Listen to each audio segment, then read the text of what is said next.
Marijuana ain't what it used to be. Not by a long shot. In 1995, an average sample of marijuana had about 4% tetrahydrocannabinol, THC, the active ingredient that gives the high of getting high.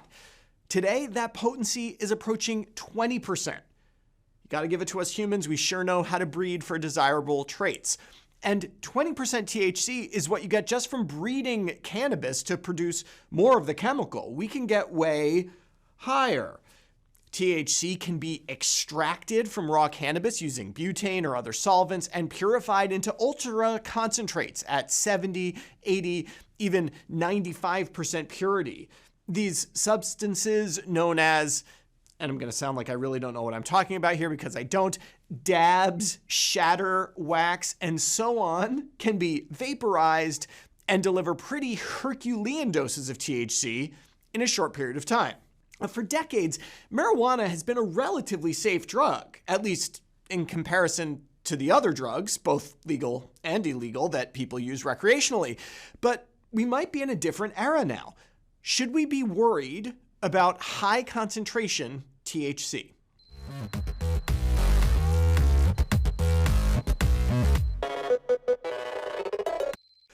THC is in my brain this week because of this study appearing in the Annals of Internal Medicine, focusing on mental health outcomes from high-potency THC.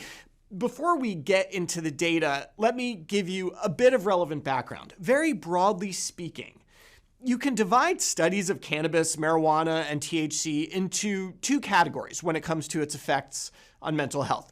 Studies examining its potential benefit for people with certain disorders of mental or physical health, and studies examining its potential harms among people using it for other reasons. In other words, there are studies that ask questions like, would using THC be good for people with chronic anxiety? And studies that ask questions like, do people who use THC have an increased risk of developing anxiety? And strange as it may seem, both things are possible because the effect of a drug on a person depends quite a bit on the person using the drug. All of this is to say that figuring out if high-potency THC is good or bad for mental health is really hard. The way the researchers tried to get at this is more or less of a shotgun approach. They reviewed the medical literature to find all the studies of high-concentration THC that compared mental health outcomes to some control group, which could be no exposure or placebo or lower dose THC. All told, they identified 99 such studies from 1977 to 2023, comprising a total of more than 220,000 individuals. Now, this group of studies was a real motley crew. 42% were randomized trials, and 40% of the studies were therapeutic in nature, meaning they were testing whether cannabis products might lead to some benefit. Of those 99 studies from across the world and across the years, just 5% were rated as low risk of bias. Many studies didn't adequately report on blinding, didn't use standard criteria for mental health diagnoses, didn't adjust for appropriate confounders, and often relied on self-report of cannabis exposure.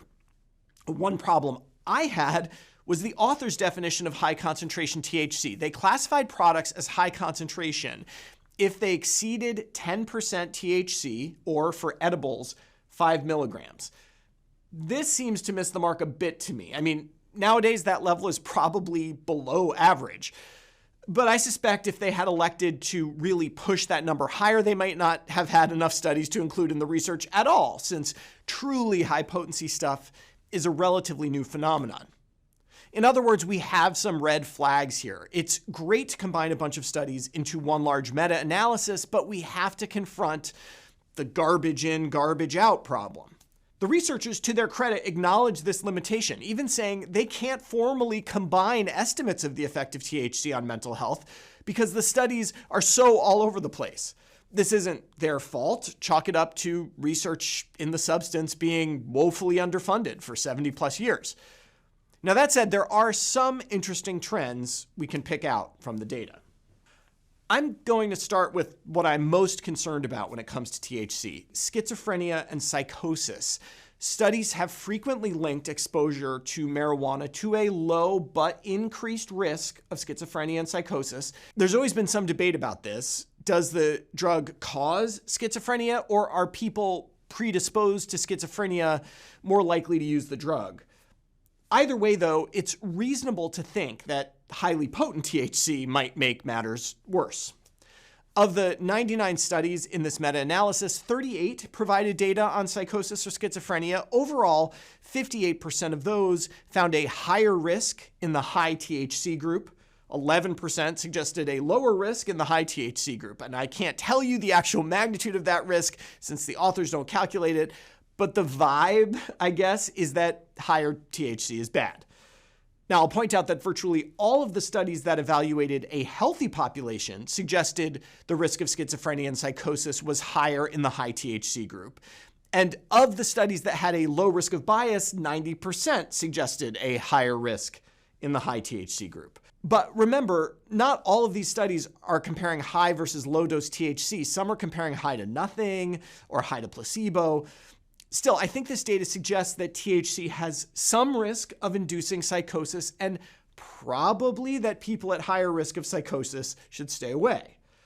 Now, the data was quite a bit more mixed for some other mental health disorders like depression. Of 43 studies that measured depression, 36% found high-dose THC was unfavorable and 31% found it favorable. What's interesting here is that it all seemed to be driven by the study design. Studies evaluating the therapeutic potential of THC tended to find less depression with the drug, while studies evaluating the harms tended to find more depression with the drug. Studies in healthy populations tended to link THC to worse depression, but studies in people with mental health issues linked THC to less depression. Now, there are a few ways to interpret data like this. One is to say that, yeah, the effects of THC are variable. It may improve mood in some people and worsen it in others. Or maybe THC has no effect at all, and so some studies will, by chance alone, find an effect in one direction, and others will find an effect in another direction. I think the likely explanation is the former, but I can't be sure from the data in this study.